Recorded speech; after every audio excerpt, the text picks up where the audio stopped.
me loud and clear? Do we have a good sound audio?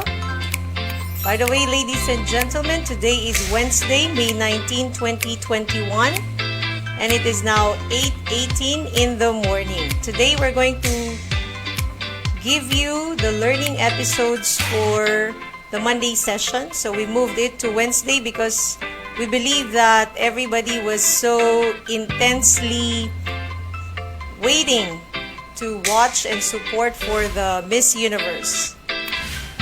Regardless of the results of the Miss Universe, we still support our candidate Rabia. But nevertheless, we cannot, this time we can no longer postpone our learning goals. So for today's session, you will be learning with us, dear learners. There are subjects to be covered for today, and first up will be English for academic and professional purposes. So I will be your guide today. Along with me is Sir Sunny, who also is a teacher of EAPP. So together, we will dish out to you the lesson on week 7. I hope everybody is ready. Good morning to all of you. I would also like to take this opportunity to greet all our administrators. I also would like to acknowledge ang pamunuan po ng the Isabela School of Arts and Trades headed by our motherly principal, Ma'am Emerita Burgos, and also our assistant principal, Sir Sherwin Manaligon. Siyempre, hindi ko makakalimutan na ang mga guro na sumasaludo ko sa kanila sapagkat sa oras na ito, ngayong pandemya, napakahirap ang trabaho na ginagampanan namin. Because just recently, Sir Sunny, you cannot see Sir Sunny on my screen, but he's with me. He's doing the technical side of our live simulcast. And thank you for that. No? Just recently, like I said, we have just finished distributing the 4th quarter modules, yung learning activity sheets ninyo. Alright? The teachers are in charge of printing of those, sorting of all of those. Kaya, hindi matatawaran yung serbisyo na ginagawa ng mga guro. Along with that, mahirap yon, but at the same time, we are still looking into the trajectory of what's going to happen if we will not do that. What's going to happen to our learners.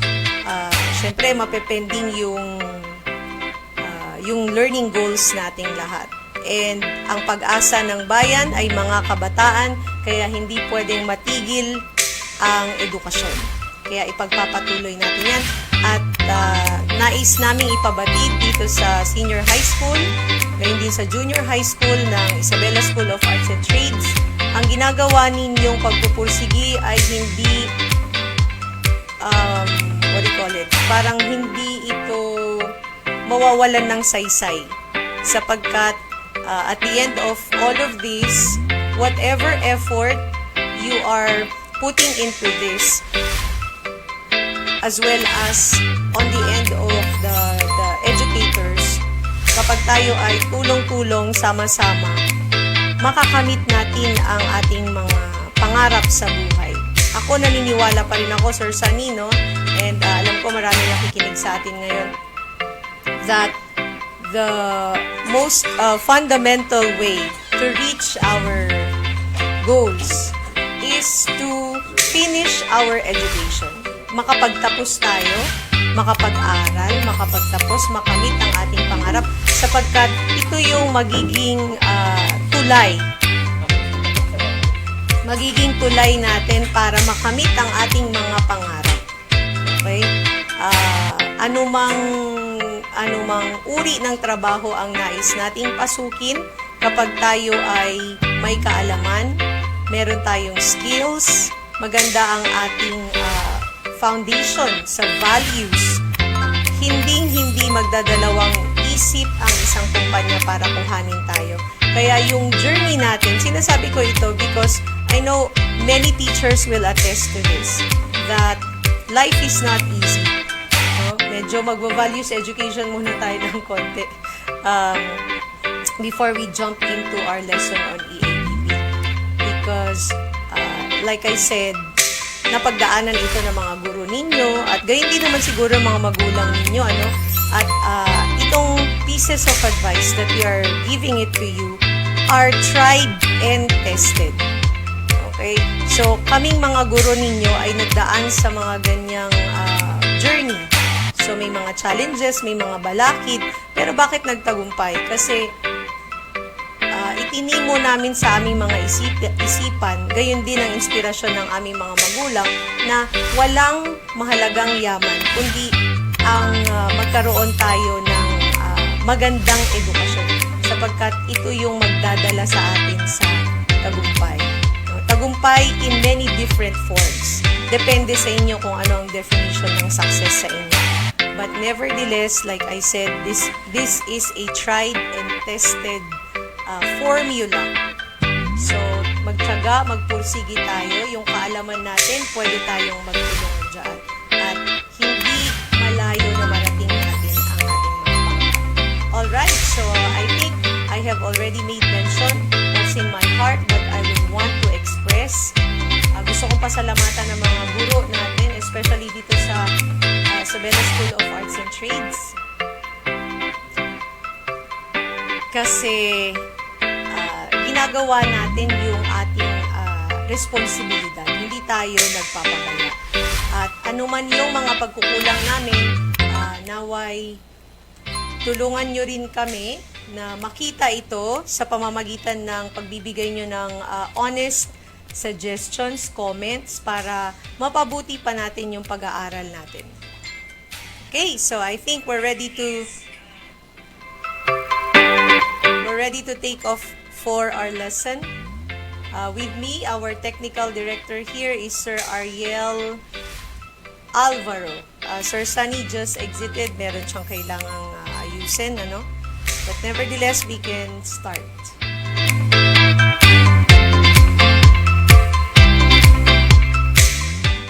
Alright, so maalab na pagbati sa inyong lahat. Good morning, senior high school learners.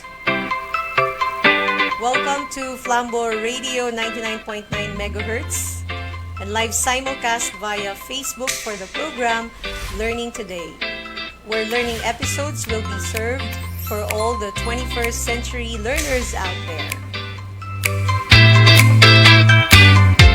In time, we cannot go on air via radio because we are still waiting for the purchase of our transmitter, but rest assured that it will come the soonest possible time. Like I said, join me. I am Miss Michelle, your radio teacher in English for academic and professional purposes. In today's lesson, our focus is to determine the ways a writer can elucidate on a concept by definition, explication, and clarification.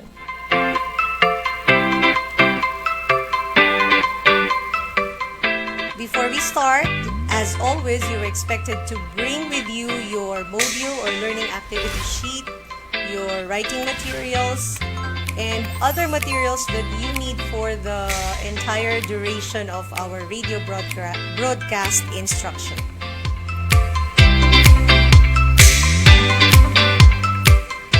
Like I made mention earlier, we are now in week 7 of our lesson in our subject, which covers the topic on ways to elucidate a concept. Previously, we learned about the technicalities of writing balanced critique. I think that was given 2 weeks, no? 2 weeks along with how you write a balanced critique and the technicalities on how to write it. In this topic, our critical thinking skills have been sharpened. I'm sure you will agree with me. So keep going, learners. Now let's have a quick review quiz. Only for us to check whether you have retained the essentials on that particular topic of our lesson. After this short break, be ready and for you to be given enough time to prepare, let's give way for this snappy break. So, learners, stay tuned. Have you finished your modules yet, Jenny? I am trying to complete my EAPP module, Mom. I noticed that part of my module in all my subjects is a presence of reflection. My advisor always reminds me, though, to accomplish it no matter what. Why is that? Jenny, reflection is a powerful tool to have better learning experiences. Really, Mom? How? Doing reflection in learning is a way of allowing learners like you to step back from your learning experience, helping you to develop critical thinking skills and improve on future performance by analyzing what you have learned and how far have you reached. So, Mom, when I reflect on my learning experiences, I am given the opportunity to share my accomplishments, struggles, and moments of confusion. And that makes me more directed what to do next because I know my personal strengths and I am aware of what to focus on with my learning.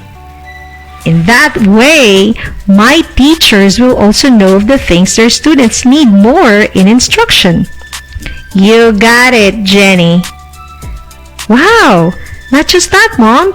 I realize that doing reflection means I am in charge of my learning and that makes me getting better each day as a student. That's my girl. A friendly reminder from the Department of Education and this station.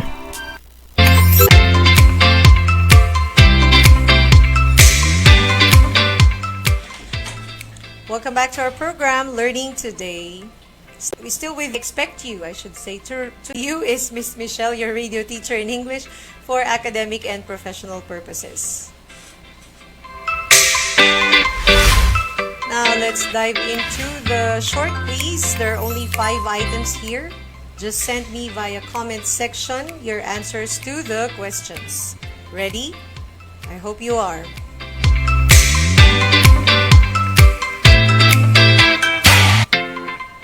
Question number 1. There are 3 parts of a balanced critique. In which part of the paper do you usually write the summary of evaluation of the work expressed in a thesis statement? There are 3 parts of a balanced critique. In which part of the paper do you usually write the summary of evaluation of the work expressed in a thesis statement? Your answers, I am waiting for them. Send them now.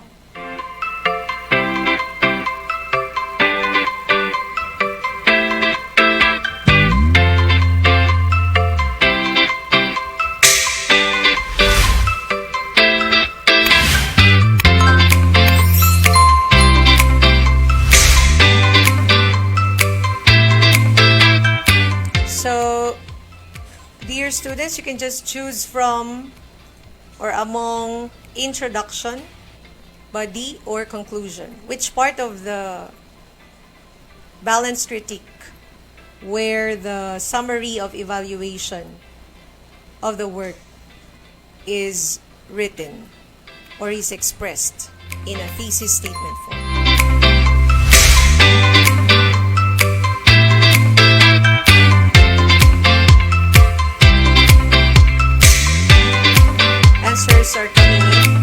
Answers are coming in, and all those answers are conclusion.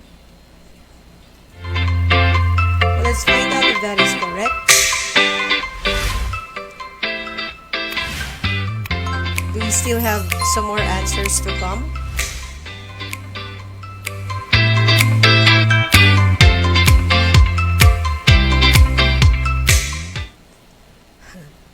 Para nalungkot ako sa sagot nyo. I feel sad about your answer because it seems like the discussion wasn't so clear to all of you.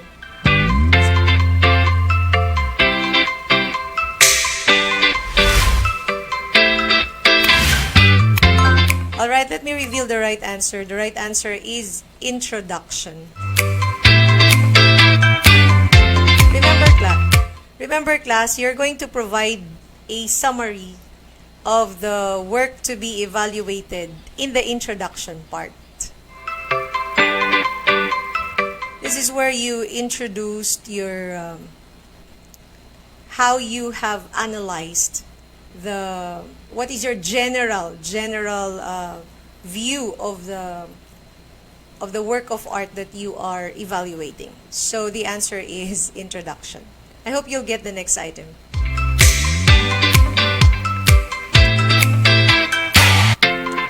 Okay. Let's continue. Which part of the balance critique contains the explanation of the summary of evaluation? This time it's the explanation of the summary. So you go detail by detail why you have provided in the introduction the summary. So which part of the balance critique where you can find the explanation of the summary? Is it in the introduction, the body, or conclusion? Send your answers now.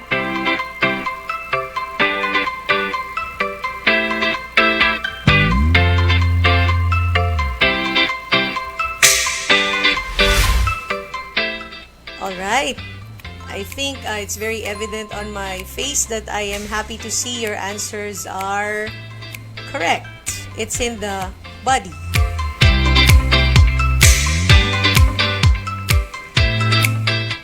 Now we're talking, learners. Nagkakaintindihan na tayo. Alright, we jump into the third question. What should you consider in your assessment or evaluation of the work to convey your criticisms with clarity? I repeat, what should you consider in your assessment or evaluation of the work to convey your criticisms with clarity? So your answers will no longer be the parts of the balance critique. Instead, you give me what consideration should you remember when you make an assessment of evaluation. I think we have discussed this thoroughly. I have even made several examples on this. But was it Sir Sunny who... Yeah, it was Sir Sunny who facilitated the lesson. So, ano ang dapat nating isaalang-alang? So, what should we consider then, class? When we make an assessment or evaluation of the work?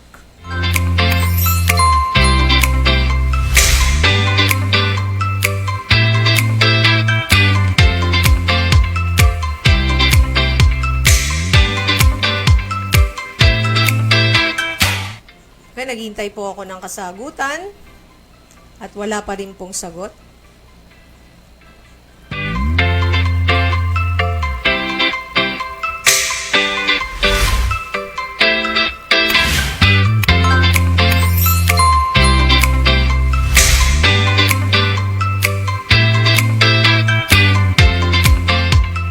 Alright, last 3 seconds. 3, 2, 1. What's your answer, class?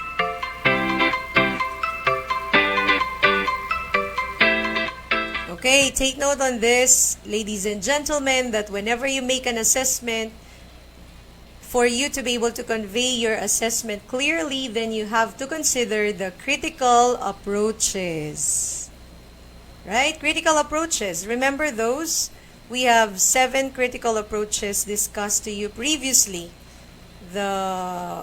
To mention them, they are sociological, psychological,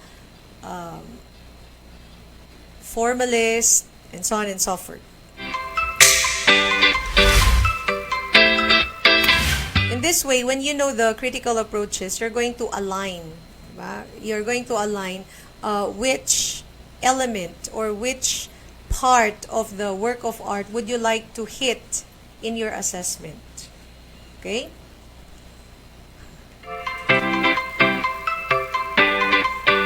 Now let's take the fourth question.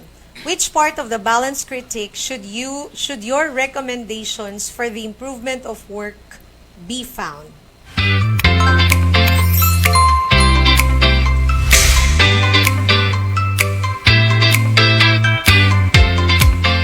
Which part the balance critique should your recommendations for the improvement of work be found? Is it in the intro, body, or conclusion?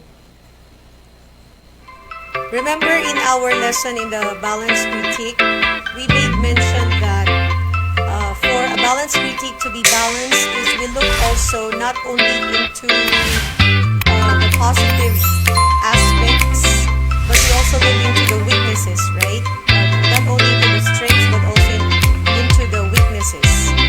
So, in which part of your balance critique should your recommendations for the improvement of the work appear?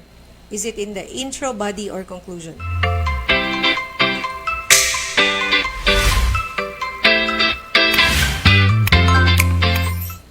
Okay, I can see right answers here.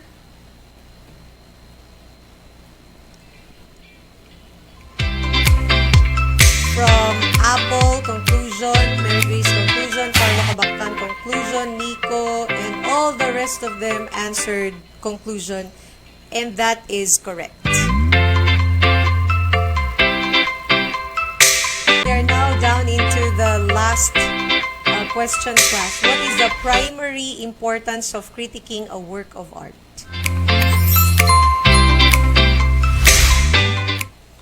Okay, class, what is the primary importance of critiquing a work of art?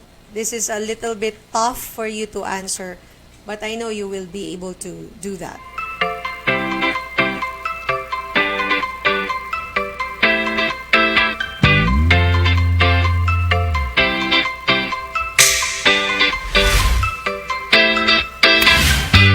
So what is the importance of examining a work of art? After all, if there's no importance at all, then why should we examine something, a work of art for that matter?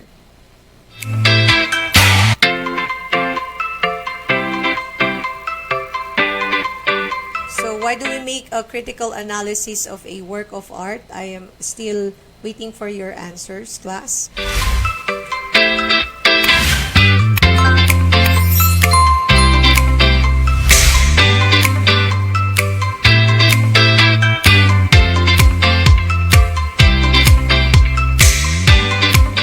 Let me provide the answer for that. The answer is, I think I made mention this in the discussion before. No? The answer is to examine the essence or value of a certain work to the society. So, when we make an evaluation or a critic of a particular work of art, we look into the implication. What's the impact of that particular work of art to the society where we live in?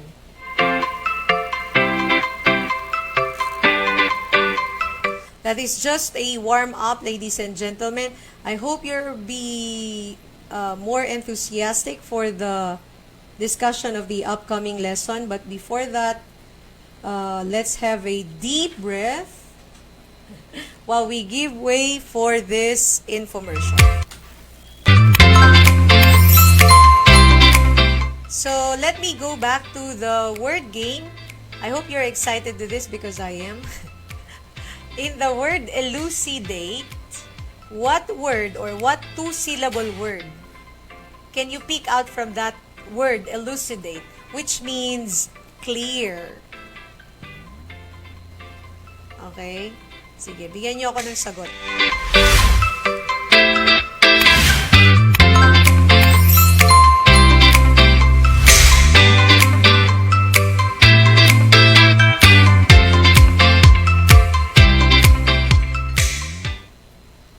Yan, wala pa ring answer, no? Doon sa salitang elucidate, ano kaya yung salita doon? Just pick out a word from the word elucidate. Doon kayo kukuha. Two-syllable word, which means clear.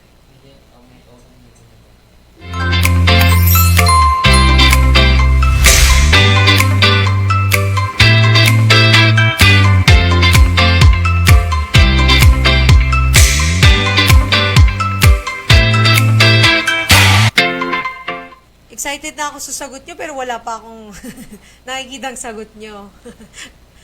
What word from the word elucidate? It's a two-syllable word which means clear. Clear, maliwanag.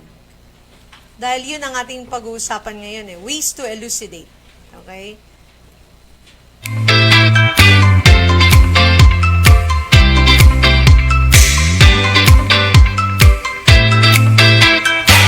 Alright, so we have a guest here coming from Julian Rose Soriano. Ang sagot niya ay Eluk. Tinatawa talaga ako ni Julian. Julian, I love your answer. Nice trying, no? But that's not the right answer I am looking for. But I love your guts. Thank you for responding. Julian. I am still waiting for the right answer. If you can get that, you'll get a reward from me.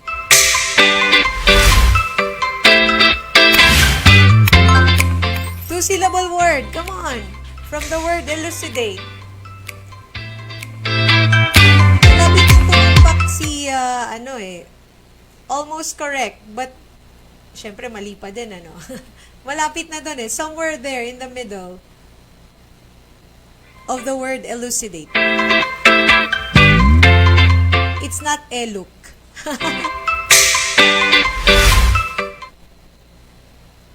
But Julian, you made me happy for that. Pinatawa mo ako. That's an exercise for my lungs.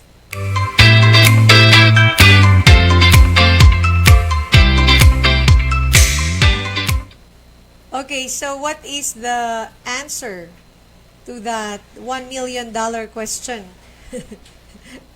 What word from the word elucidate means clear? La Arnie, you have answered the whole word, which is elucidate. You just pick from the word elucidate. Ano yung salita na nagsabing clear? Hindi siya eluk. No? Ano kaya?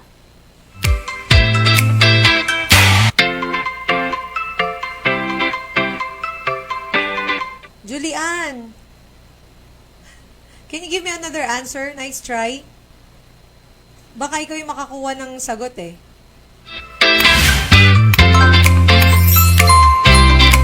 Rikami, Jovelyn, and the rest of you who are trying to answer, dun sa salitang elucidate, anong dalawang syllable? Ano bang syllable, Ma'am Princess, sa Filipino?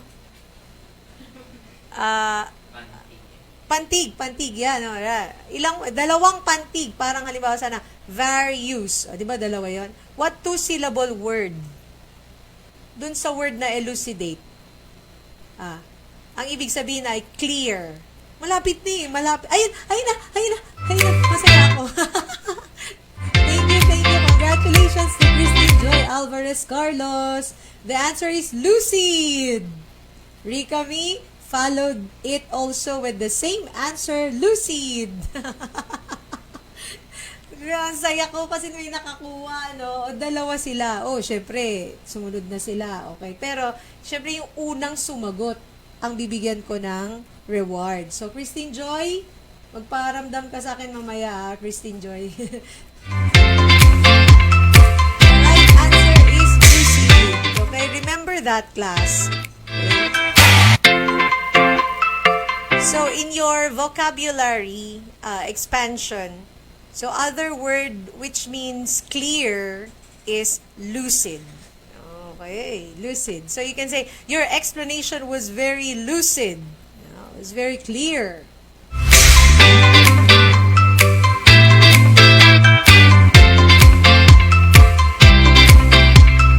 Okay, so let's continue.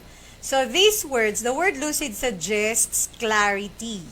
In other words, elucidate means to make clear by explanation or analysis. And that is your task for today. How will you be able to explain clearly a certain concept? Okay. Because concepts are abstract. They are difficult to grasp, right? They are hard to understand. However, However, when we make use of these strategies that we're going to learn today, the three strategies, the definition, explication, and clarification strategies on ways to elucidate a concept, then this will help you out whenever you write.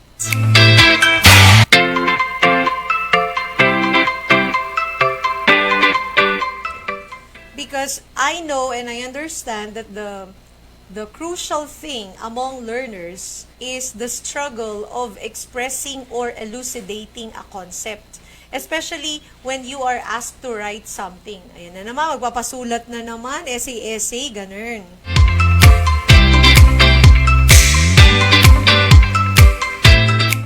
Now, if you find difficulty, then this topic works for your advantage.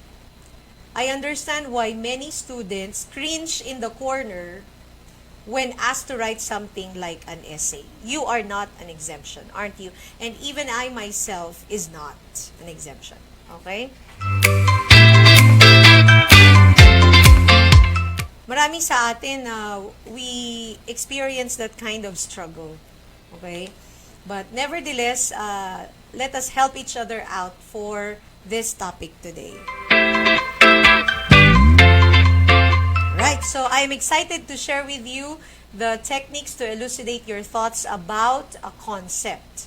So let's explore these practical ways, the definition, explication, and clarification. The definition part, I am sure you are very familiar, but let me go through this because there are three ways on how to define a concept. The first way that a writer like you and me can use to elucidate a concept is by definition. Definitions are essential in writing as they serve as a frame of reference for discussions. Concepts in a respective subject are understood because terms are used in specific concept or process. Further, definitions are used to provide the meaning of a particular word or term. Definitions are not new to you, which I made mention earlier. Now let's find out the ways to define a concept.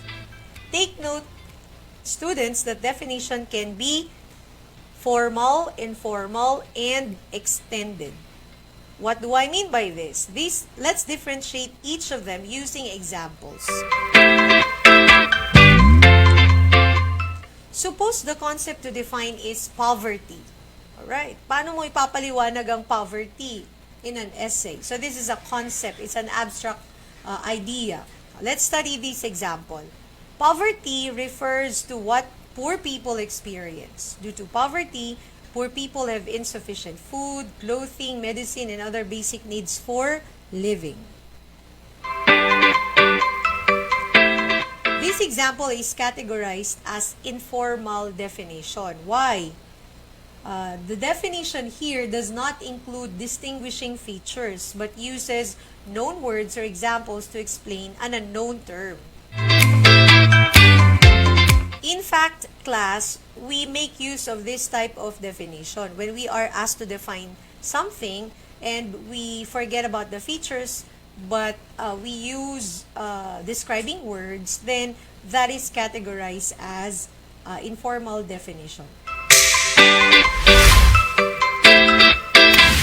In addition, these definitions may be synonyms or antonyms introduced by, or in other words, referred to and like. Before we continue, let's have this short break, class. So, if you have questions, then please reserve them, drop them in the comment section, and we'll entertain them later. Time check, it is now 11 minutes past the hour of 9 o'clock in the morning. Alright, back to our program, Learning Today. I already started to introduce the first way to elucidate a concept, and that is by definition. Under this, it can be informal, formal, and extended. So previously, informal definition has already been explained along with the given example. Now, we continue on the second type of definition, which is formal. This type of definition includes the term, take note of this class or the group where the term belongs, and the distinguishing features or the qualities that make the term unique. Okay, what do you have to take note of? The three things: the term, the class, and the features. Now let's illustrate using this example, still on the concept poverty. Poverty is defined as a deprivation of common necessities that determine the quality of life, including food, clothing, shelter, and safe drinking water, and may also include the deprivation of opportunities to learn, to obtain better employment, to escape poverty, and or enjoy the respect of fellow citizens. From that formal definition of the concept poverty, let's identify the three distinct parts, which are term, class, and characteristics. First, the term defined is, you know that's poverty. Next, the class where the term belongs is, can you guess?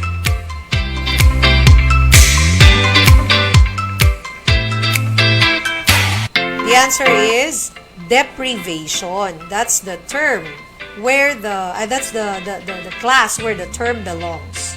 Okay, deprivation. And the characteristics are the qualities that follow after that. I think that's simple and clear. Now we come to the third type of definition, which is extended.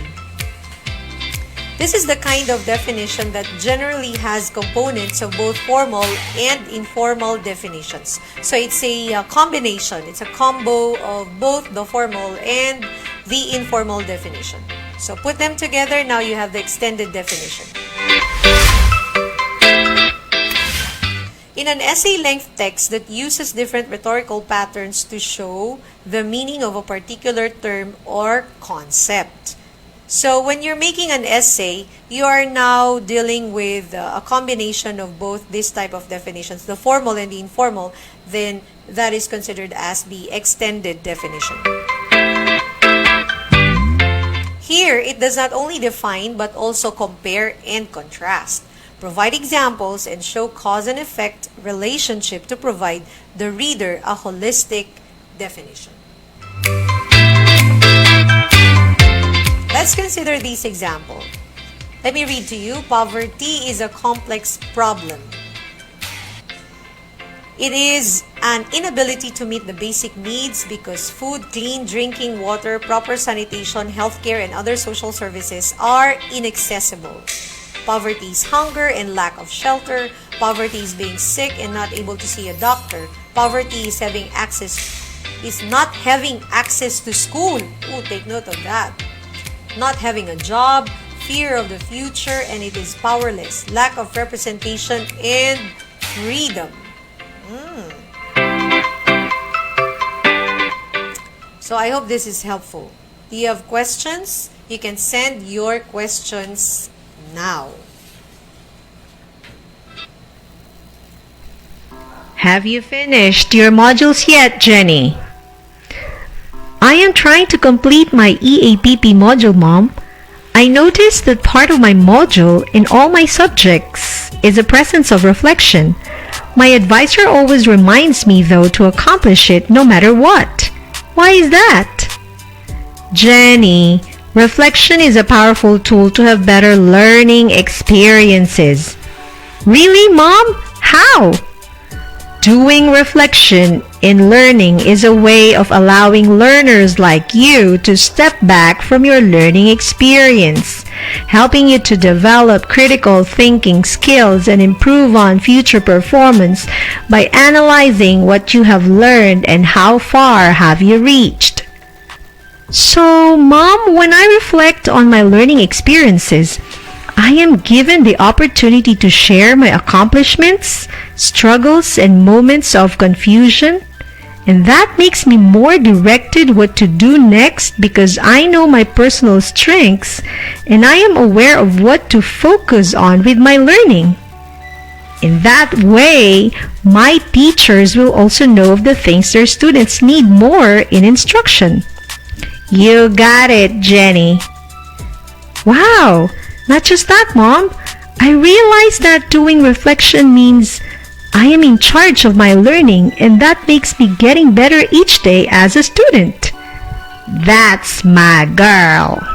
A friendly reminder from the Department of Education and this station.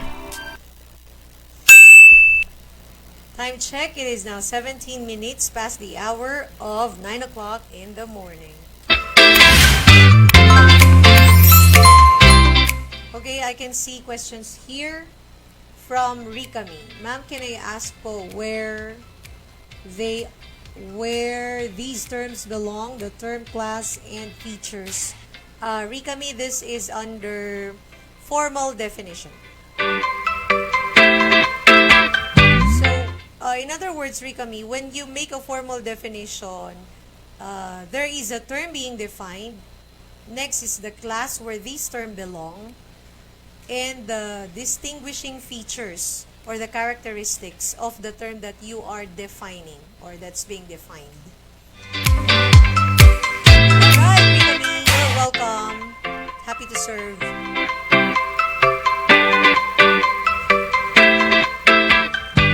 Now let's continue to the second way to elucidate a concept, and that is explication.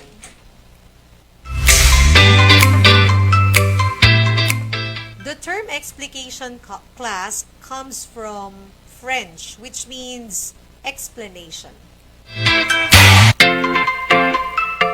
But how do you do explication? This is how. It employs analysis and critical interpretation of concept. Take note, analysis and critical interpretation of concept. So this is a little bit harder. Through a critical analysis of points raised in the text, a richer explanation of the concept is provided.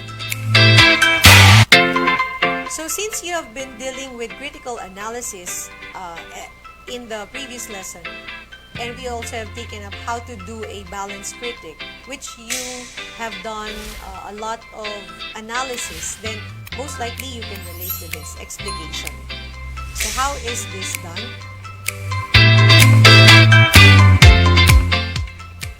This may be done through comparison and contrast, description, cause and effect, providing examples, and other rhetorical modes.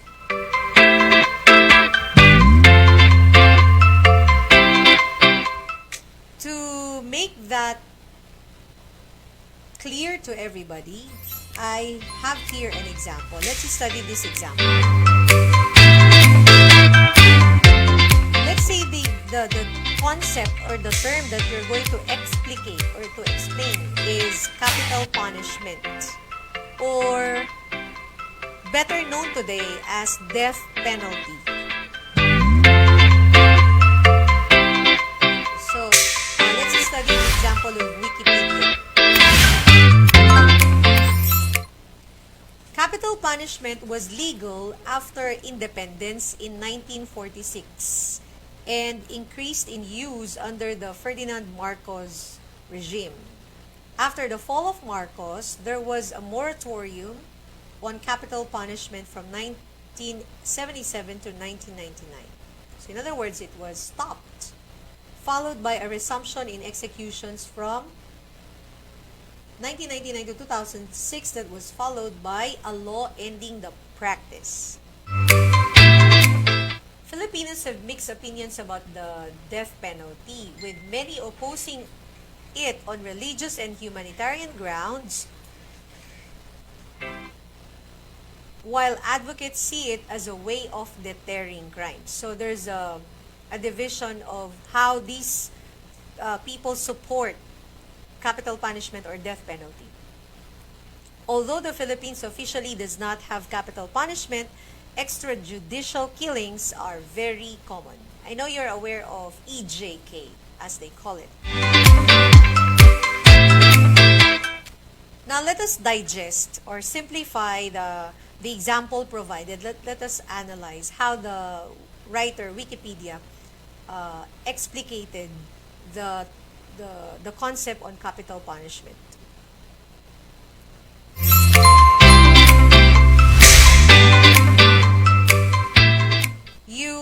probably noticed that the writer's usage of explication is done through critical interpretation of the concept. So, when you do critical analysis or interpretation, then you definitely evaluate, you analyze.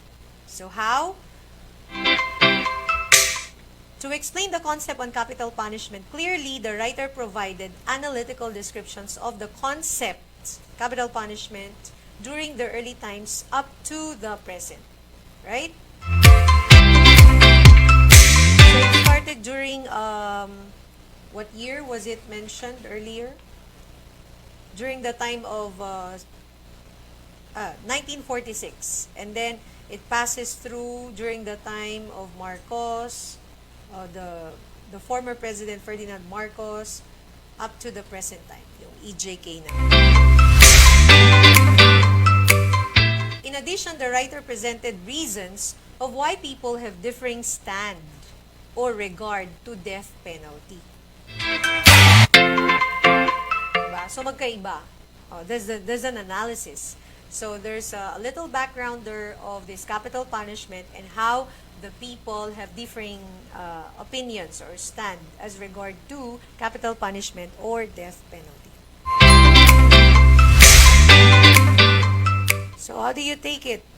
It's a little bit more complicated than defining terms, right? When you do explication, medyo mas mahirap. Higher level of skill is needed.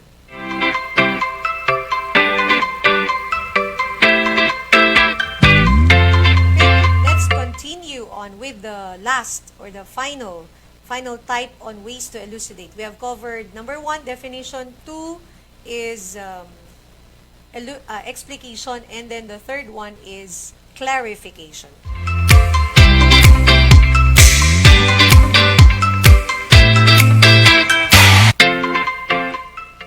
Now, this method, which is clarification, as a way to elucidate or to explain clearly a certain concept, is a method of explanation in which points are organized from general to abstract idea to specific and concrete examples. I repeat that. It's a kind of, it's a method of explaining a concept in which the points or the ideas are organized from general down to specific ideas, from abstract to concrete examples. Now, we know what's general, right? What's abstract? Something that's not easily grasped. So when you say concrete, these are tangible things. What you see, what you hear, what you smell, these are concrete examples. Okay? Example, general idea, education, that's abstract. And then, when you put it into concrete terms, then you simplify using this clarification by providing examples, for instance.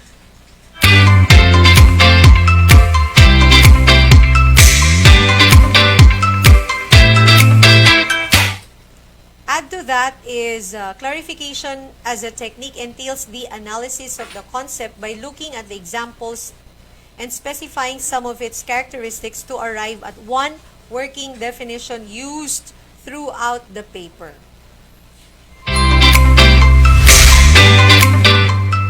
If it's still unclear or there are some clouds or cobwebs in the explanation, let's utilize these examples for clarification.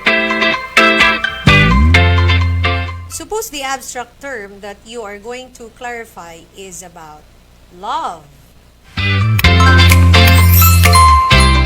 Love is an abstract term. It's a concept. Now, let's make the idea about love clear.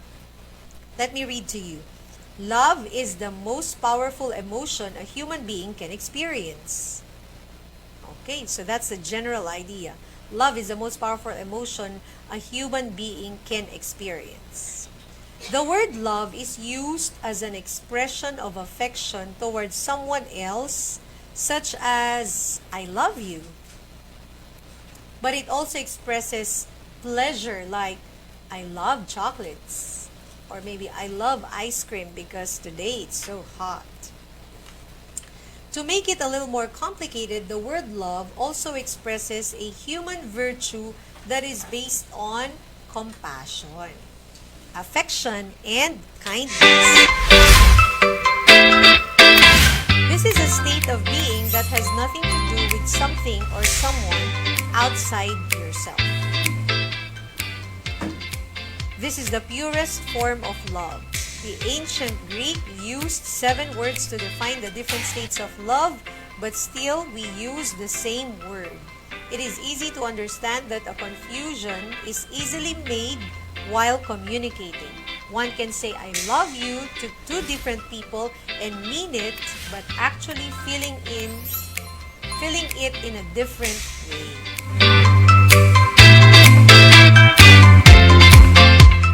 So you notice, class, that when you do clarification, it's a little bit complicated. Now let us break it down for you to see how the writer arrived to that explanation of the abstract concept love using the technique clarification.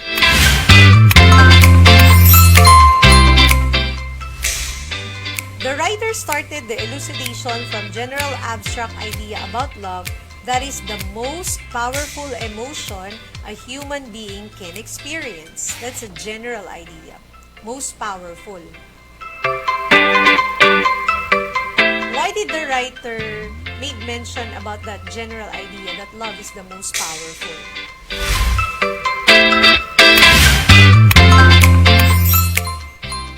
After that general statement or general abstract idea on love, the writer was able to clarify by providing concrete examples. So the succeeding sentences, if you noticed earlier, which I have read to you, now has broken down this general idea into specific ones or concrete ideas.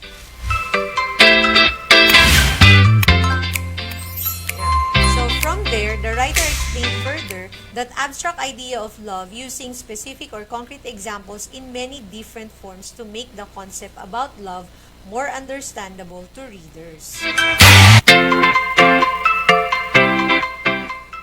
Was it clear? I hope so. Right. Okay. So there we have covered the 3 ways to elucidate a concept. So it is through definition, explication, and clarification. Okay?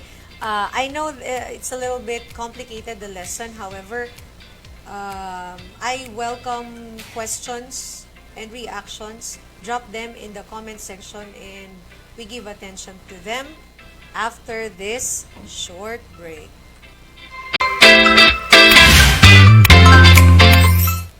I don't see any question in the comment section, class. So does that mean to say everything is clear?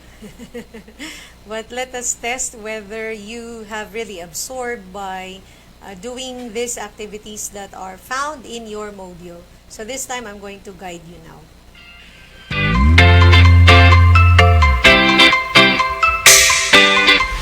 So we have covered the 3 ways to elucidate a concept.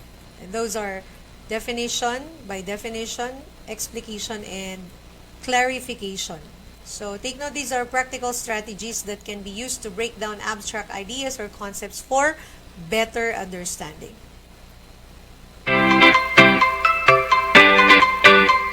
So like I said, I would only want to emphasize it.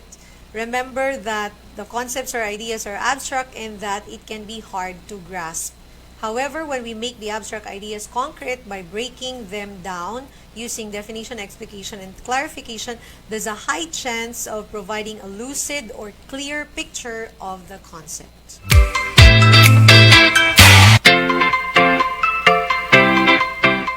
Since our subject aims for you to be a good writer, then you must remember that, class. I should also remember that. After all, this is an added skill that upgrades our competence.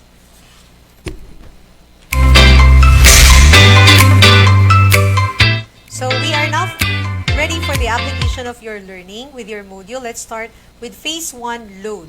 In this activity, find other meaning to your life, expand your vocabulary by completing the concept map about life with 8 other words related to it. Do that while we give you this very, very short gap class. Okay, it's found in your module, so take it away.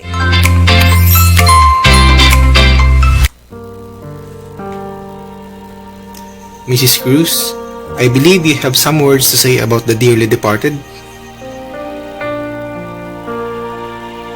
I'm not going to sing praises about my late husband. Not today. And either I'm going to talk how good he was. Enough people have done it here. Instead, I want to talk about some things that will make some of you feel a bit uncomfortable. First off, I want to talk about what happened in bed. Ever had difficulty starting your car engine in the morning?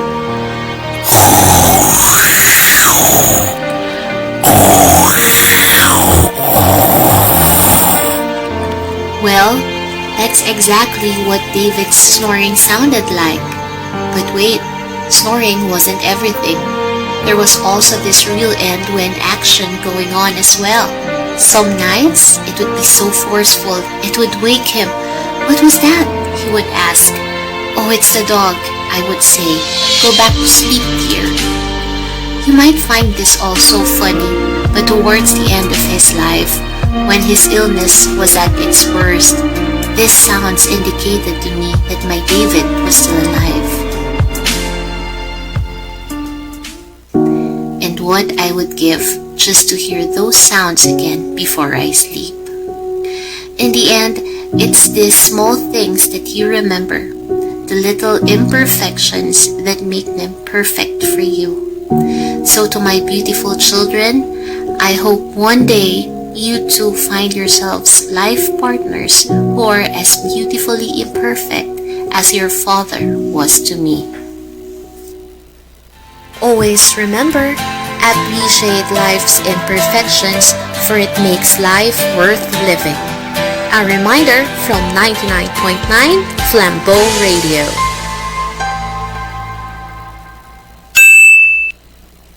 Time check, ladies and gentlemen. It's now 36 minutes past the hour of 9 in the morning. There we are back, ladies and gentlemen, here at Flambeau Radio in the program Learning Today in the subject EAPP Week 7 on the topic Ways to Elucidate a Concept. So like I said, you're now ready to share your answers for now because before the break, you have done your activity, the phase 1 load.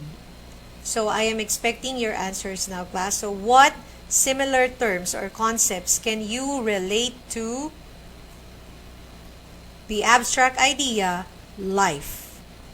Can you send your answers now in the comment section?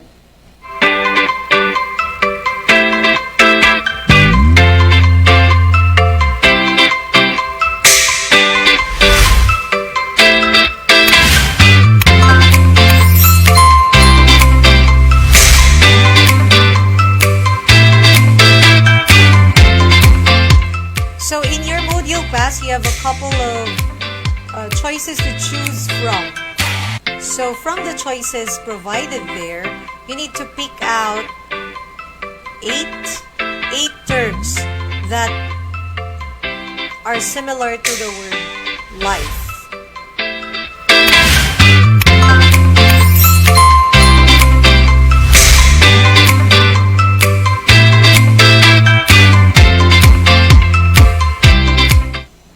Okay, so this is the challenge for us all. Unlike the face-to-face interaction, you can easily or right away, immediately provide me with your answers. But until now, under the comment section, I cannot see answers to the question. So what should I do, Miss Bayukan? Should I answer the question myself?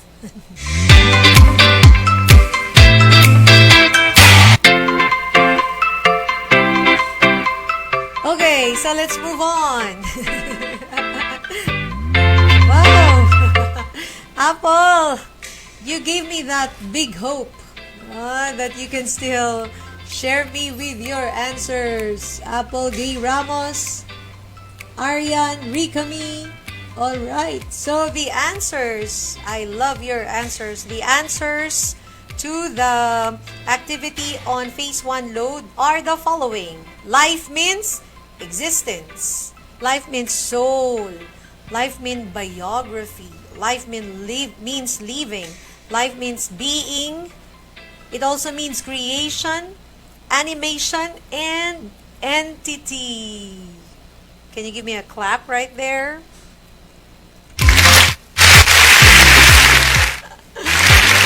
Yes! Ang saya-saya naman. This time, let's take the next phase 2. This activity allows you to examine what type of definition used in elucidating a concept. Okay? So, for that particular activity, ladies and gentlemen, I just leave it to you as that because you can find that in your module, and I'm sure it's not very hard to identify whether it is informal, formal, or extended definition. So we can move on to the next.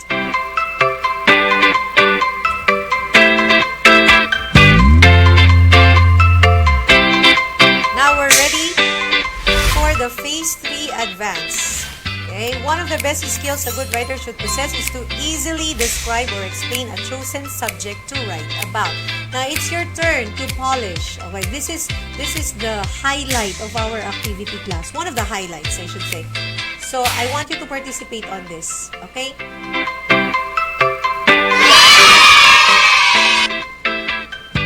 So it's time to polish your skill. In this activity, there are 6 emotions listed. What are those emotions? These are happiness. I love happiness. Sadness. I also like sadness. Anger. Well, let's forget about that. Nervousness. Well, it gives us a little life when we're nervous, right? Excitement and jealousy. Now, among these 6 emotions, your task is to explain what happens when those emotions are felt. So, you're now going to apply your learning on definition, explication, and clarification. But let me just focus on explanation perhaps. Definition and a little of explanation. Okay, so your entries will be entertained after this snappy break. Do you think before you click, who will read my post? If you do not know how to use information and technology, you are not a media literate. I'm Nicole. I use Twitter and follow Twitter accounts to be informed about the latest news. I'm Alfred. I can share reliable articles and is open to different opinions. This is Laura. I am knowledgeable in advanced and basic computer skills. I also value online safety by securing my gadgets and keeping my personal information privately. And I'm Anna. I carefully evaluate the content through trustworthy sources. I'm Alfred. This is Nicole. I'm Laura. And I'm Anna. We are all media and information literate. Yes, we are. Be like us. Think about your future. Observe and be involved. This is brought to you by 99.9 ISAT Radio.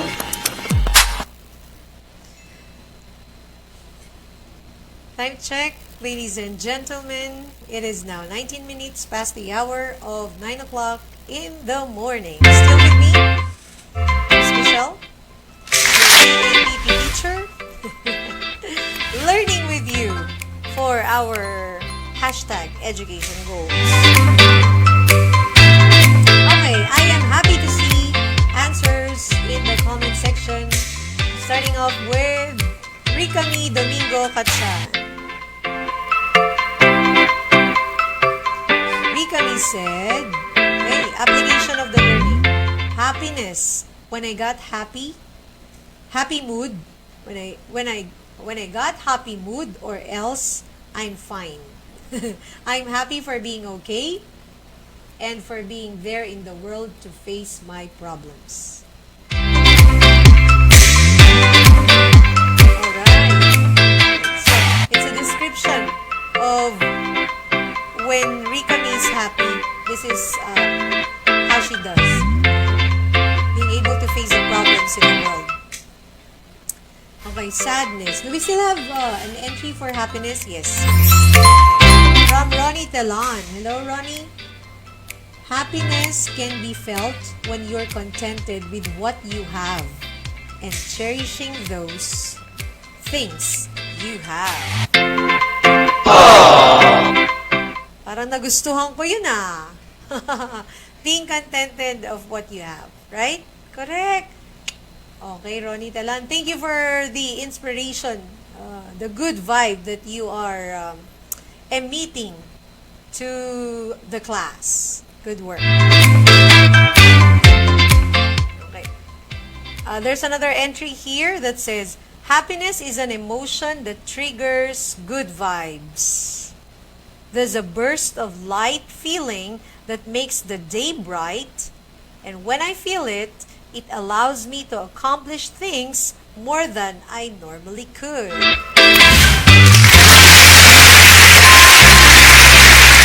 Oo nga naman no. Marami kang nagagawa pag masaya ka. Kakaibang enerhiya ang naibibigay nito. Alright, good.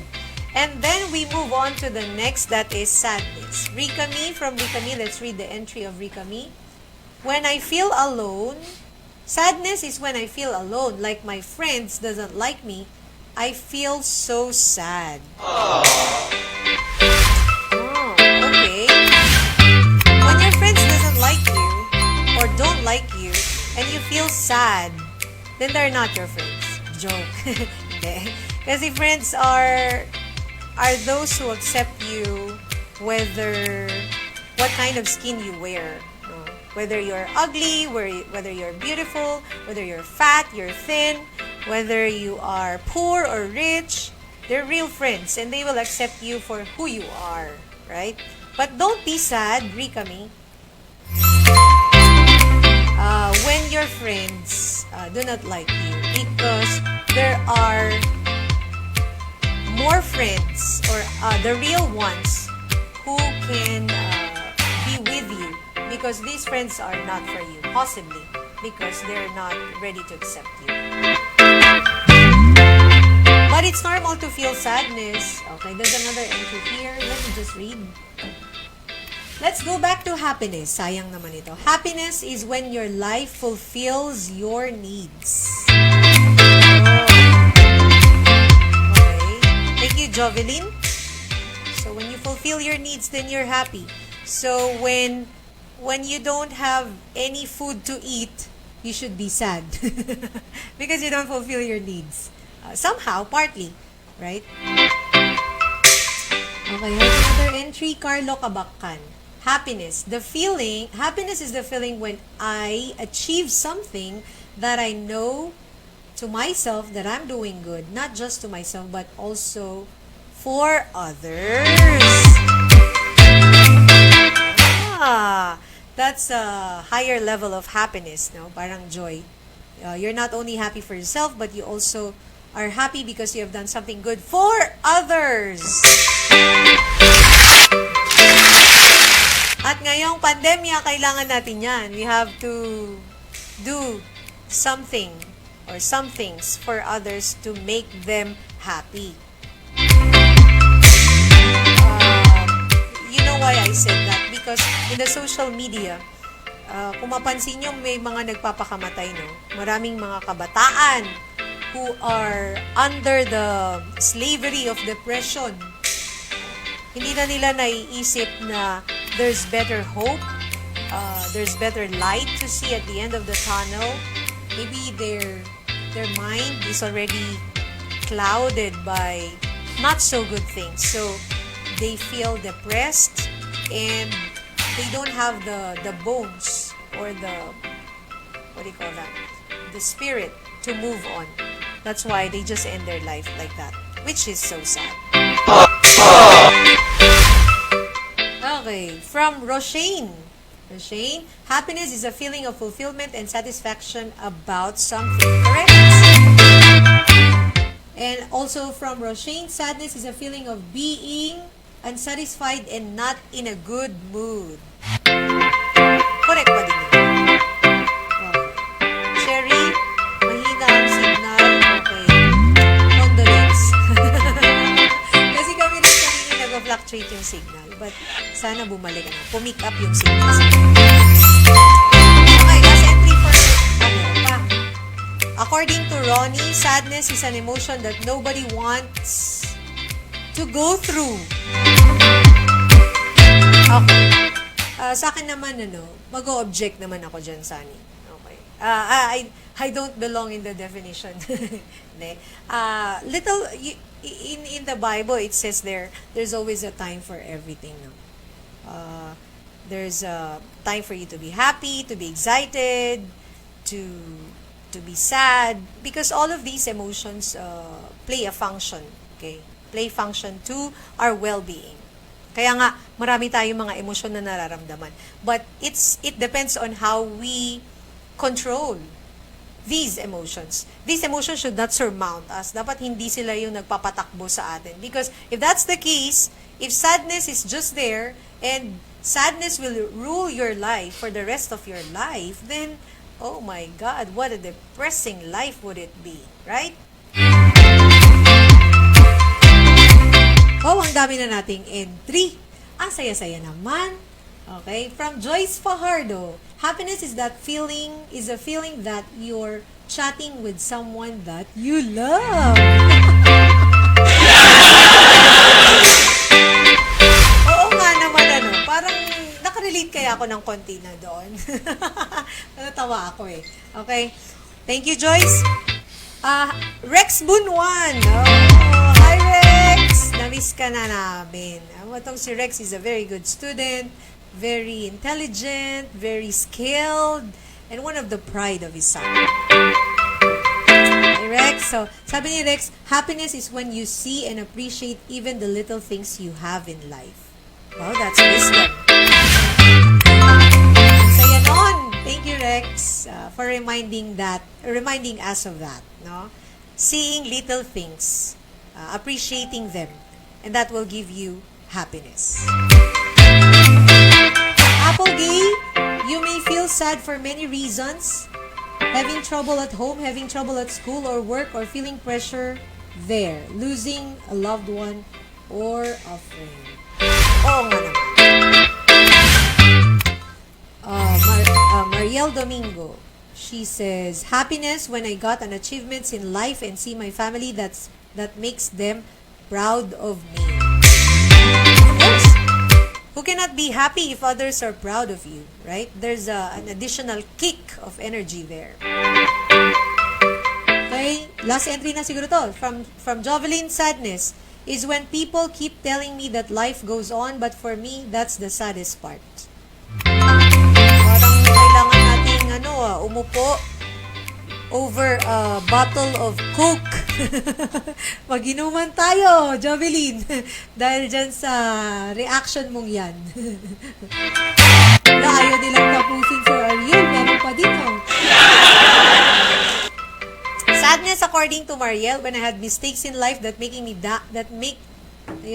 down or losing minds. Oh, kaya nga sabi ko, we should not be overcome by these emotions. Itong mga emotion na to, nararamdaman natin, but we should have a control over them. Okay, Mariel? Okay. From Princess, entry, in life, we tend to face challenges, and sometimes, we think that we cannot overcome. And that is the reason why happiness can't join us. Oh, diba? The company of happiness. It's very important to know that we are happy, because when you're happy, negative vibrations will go away from you. Correct. Alright. So, I have enough of your participation, and I think that made our day today. So I congratulate you all. So from there, hindi naman nasayang ang ating effort. I know that these students are still brilliant in their own rights, and keep polishing your skills, because there's a long way to go before you can master everything. And what you are showing us now is something that would remind you later on that the patience that you have trying to input on this type of learning, okay, will benefit you in the long run. So congratulations. That was well done, okay? So you did it superbly, good work. And now we're going to take off for phase 4 refine. But these ones will only be serving as your assignments later on. Let me just go through it before we end this session. Okay. In task 4, you're provided with a simple concept. It's a written concept, and this will serve as your model, which will be helpful for you in doing your final task. Take note, class, the written tasks are very crucial in our subject. That means to say, I'm going to read all of those, so please submit them because you will be rated accordingly. So in your final task, this is what you're going to do. With the emergence of social media, alam ko naman, alam nyo tong social media na ito, no? There's a popularized thing or idea which is called hashtag, no? Yung number sign, which has become a so popular feature to highlight keywords which makes events, concepts, and even people easier to find on the web. Diba? Sir Ariel, alam niyo Sir Ariel. At alam niyo rin ito. So, find the popular hashtag phrases and explain why these have become popular. So, you have to search, find, and then you select. And then you have to elucidate. So, explain why this particular hashtag has become so popular in the social media. So, your skill in definition, explication, and clarification as ways to elucidate a concept will now be utilized. So, you put that into practice, you will apply it, and let us see how your output will go. As soon as I get your paper, then I can tell whether you have progressed or you have assimilated first the topic on the skill on this, and then you progress on by polishing your work later on. So for now, learners, let me just tell you that I'm so happy, and other teachers are still waiting for you for the next lesson. So let me end this session by saying, I hope you enjoyed our time together, because I did. While learning new things in our subject, it has been a productive learning with you. I am Miss Michelle Bayukan. Also, your teacher is in EAPP is Sir Sunny Kabang. So we are here at your service in education. Talk to you next time under the same schedule. Just keep posted on the schedule that we are posting on Flambeau page. Bye for now. Stay tuned for more lessons here at Learning Today.